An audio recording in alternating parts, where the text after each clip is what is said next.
il y a beaucoup d'expressions de propagande qui sont des mauvais noms. Et quand il y a un mauvais nom, c'est facile à corriger, on choisit un autre nom. Donc, si eux disent pirate ou piraterie, moi je dis partage. C'est facile, remplacer un nom par un autre nom. Mais le problème avec ce faux concept de, entre guillemets, propriété intellectuelle est beaucoup plus profonde. On ne peut pas dire la chose que les autres appellent la propriété intellectuelle parce qu'il n'y a pas de telle chose. Cette chose n'existe pas. Voici l'erreur, voici la confusion.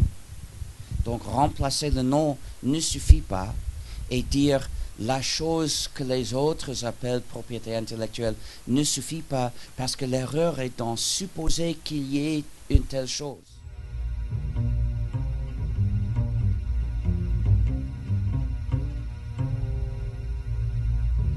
C'est un mot que je trouve extrêmement dangereux. En écoutant Feldman, j'avais une image qui s'imposait à moi, c'est celle de l'arc-en-ciel. Quand on parle de l'arc-en-ciel, de quoi parle-t-on? Et on peut se disputer pour savoir où commence cet arc-en-ciel, où il va, etc.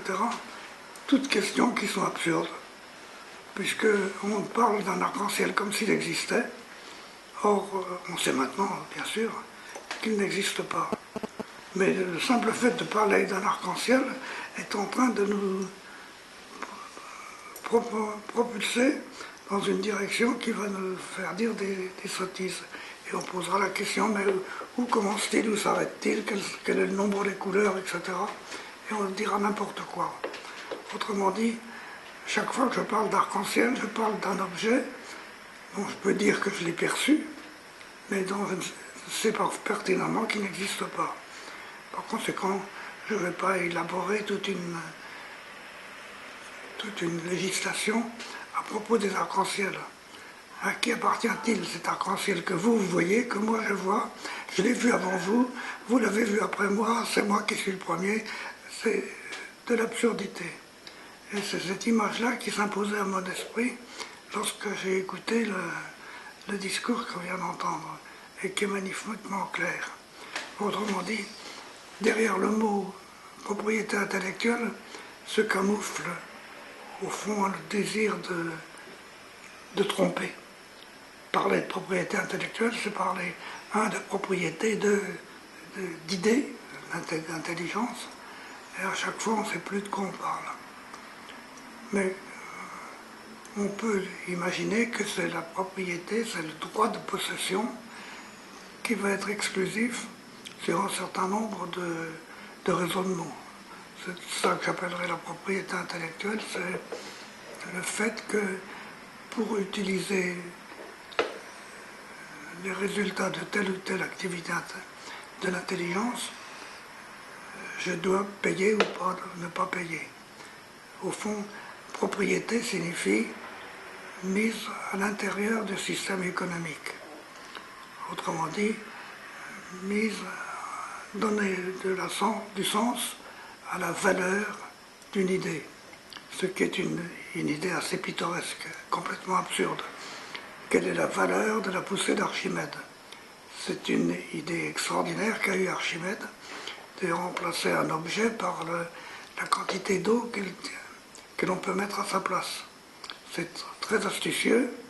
J'imagine Archimède s'apercevant de ce qu'il a découvert et ayant suivi des cours d'économie, disant « Mon idée, voilà ce qu'elle vaut ». Évidemment, c'est absurde. Eh bien, pour moi, propriété intellectuelle, c'est complètement à côté de toute réalité. D'autre part, l'activité intellectuelle, comment est-ce qu'elle se déroule? Comment est-ce qu'elle peut déboucher sur le monde de l'appropriation?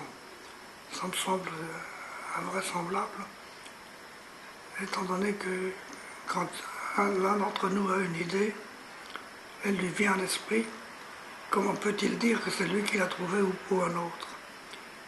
tous ceux qui écoutent leur propre activité intellectuelle se rendent compte que ce qu'il y a de plus riche dedans, c'est ce qui vient de l'extérieur.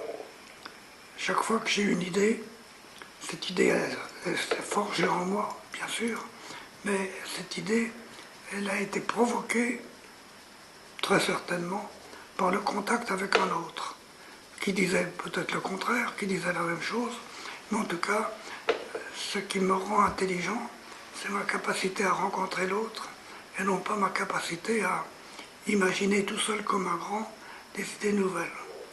Une idée ne peut pas appartenir à quelqu'un. Sinon, on débouche sur l'impossibilité, par exemple, d'être poète. Lorsque Rimbaud dit « je est un autre », c'est une idée astucieuse, mais est-ce que c'est une idée de Rimbaud tout seul, ou est-ce que c'est un jeu qu'il a créé dans cette discussion avec d'autres? Personne ne le sait, lui-même ne le sait pas, par conséquent ça ne peut pas être approprié.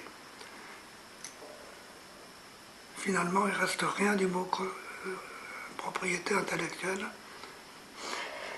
Il y a des appropriations monstrueuses, comme l'appropriation de la possibilité de guérir quelqu'un avec un nouveau médicament.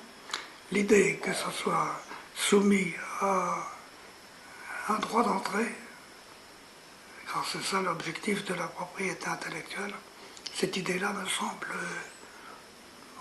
au minimum barbare et au pire monstrueuse.